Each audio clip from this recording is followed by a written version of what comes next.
اللہ پاک سورۃ الاعراف میں فرماتا ہے کہ موسیٰ علیہ السلام نے اپنی قوم سے فرمایا، اللہ تعالیٰ کا سہارا حاصل کرو اور صبر کرو، یہ زمین اللہ تعالیٰ کی ہے، اپنے بندوں میں سے جس کو چاہے وہ مالک بنا دے، اور آخر کامیابی انہی کی ہوتی ہے جو اللہ سے ڈرتے ہیں۔ سکون کی غرض سے اسے ڈھونڈنے نکلو گے تو اسے السلام پاؤ گے، جب گناہوں میں لپٹ کر ہار جاؤ گے تب اسے غفار پاؤ گے، جب سارے دروازے بند ہو جائیں گے تم پر تو تب تم اسے فتح پاؤ گے، جب تم یقین کے ساتھ اس کے روبرو دعا کے لیے ہاتھ اٹھاؤ گے تب اسے مجیب پاؤ گے، جب اپنے معاملات کا فیصلہ اس پہ چھوڑ دو گے تب اسے الحکیم پاؤ گے، جب کام کہیں سے نہ بن پائے گا تب تم اسے الوکیل پاؤ گے، جب اپنی من پسند چیز اس کی حفاظت میں چھوڑ دو گے تب اسے الحفیظ پاؤ گے، جب بے بسی کی انتہا تمہیں سجدے میں گرا دے گی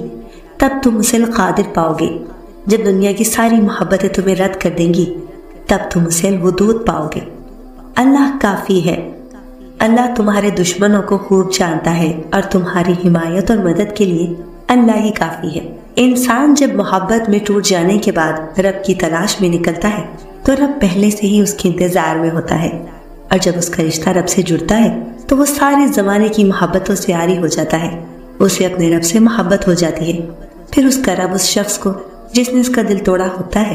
اسے لا کے اس کے قدموں میں ڈال دیتا ہے، لیکن اس وقت آپ کو اس شخص کی، اس کی محبت کی، اس کی ہمدردی کی ضرورت نہیں ہوتی، کیونکہ آپ اسے بہت پیچھے چھوڑ چکے ہوتے ہیں۔ آپ اپنے رب سے اور آپ کا رب آپ سے راضی ہوتا ہے، پھر رب کن فرماتا ہے اور آپ کو وہ دیتا ہے جو آپ کے گمان میں بھی نہیں ہوتا۔ اپنے غموں کو اللہ سے جوڑنا کتنا پرسکون ہے نا، نہ کچھ کھو دینے کا ملال، نہ کچھ پانے کی فکر، بس اندھا یقین ہے، پھر چاہے کشتی منجدھار میں ہی کیوں نہ ٹھہری ہو۔ جب یقین کی سرحدوں پر مومن کھڑا ہو تو لڑکھڑاتا نہیں ہے، اور اللہ پر یقین کرنے کے بعد کوئی سوال بچتا ہے کیا؟ جیسے اس کی رحمت لامحدود ہے، اس کا ضرب بھی لامحدود ہے، بس اپنے ٹوٹے ہوئے ٹکڑوں کو سمیٹو اور خالق کی سمت بڑھتے جاؤ، خالق خود ہی نبٹ لے گا۔ تمام دکھ دردوں سے مومن کبھی غمزدہ یا نا امید نہیں ہوتے، نہ ہی رب کی ذات سے بدگمان ہوتے ہیں، اس کی قرب کی منزلیں گمان سے بھی آگے جاتی ہیں۔ جو تم نے مانگا وہ نہیں ملا تو کیا ہوا، اس کی پسندیدگی تو مل گئی نا، اور جسے اللہ چن لے اسے کون ٹھکراتا ہے بھلا۔ اس کی موجودگی کا احساس اللہ کی صدائیں پیاسی روح کی پیاس کا محور بن جاتی ہیں، اور وہ تمہارے ساتھ ہوتا ہے تم جہاں کہیں بھی ہو۔ اللہ تعالیٰ تمہارے لیے راستہ بنانے والا ہے، لوگوں کی باتوں میں مت آؤ، وہ تمہیں ڈراتے ہیں، تمہیں مایوسی کے سمندر میں لا کھڑا کرتے ہیں۔ تمہیں جب بھی کوئی پریشانی ہے تو لوگوں سے بیان کرنے کی بجائے اللہ کے حضور جھک جایا کرو، وہ تمہیں دلاسا دیتا ہے کہ ہر مشکل کے ساتھ آسانی ہے۔ تم جب کہتے ہو کوئی تمہارا نہیں ہے، کوئی تمہاری پکار نہیں سننے والا ہے، پھر دلاسا آتا ہے، تم مجھے پکارو، میں تمہاری دعا قبول کروں گا۔ ہزاروں خیر خواہ ہوں، ہزاروں دوست ہوں، ان گنت لوگوں سے بھری محفل ہو یا پھر لاکھوں لوگوں کا قافلہ ہو، زندگی کے کچھ مرحلے انسان کو تنہا ہی اللہ کے ساتھ طے کرنے پڑتے ہیں، اور جب ہم ان مراحل سے گزر رہے ہوتے ہیں تو قدموں کی آہٹ اتنی خاموش ہوتی ہے کہ ساتھ بیٹھے ہوئے شخص کو بھی علم نہیں ہوتا۔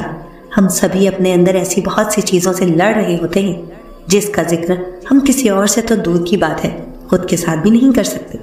لیکن اللہ سب جانتا ہے جو ہم کہتے ہیں اور جو کہہ نہیں پاتے۔ قرآن مجید میں اللہ تعالیٰ ارشاد فرماتے ہیں، اگر وہ یعنی کہ یونس اللہ کی پاکی بیان کرنے والا نہ ہوتا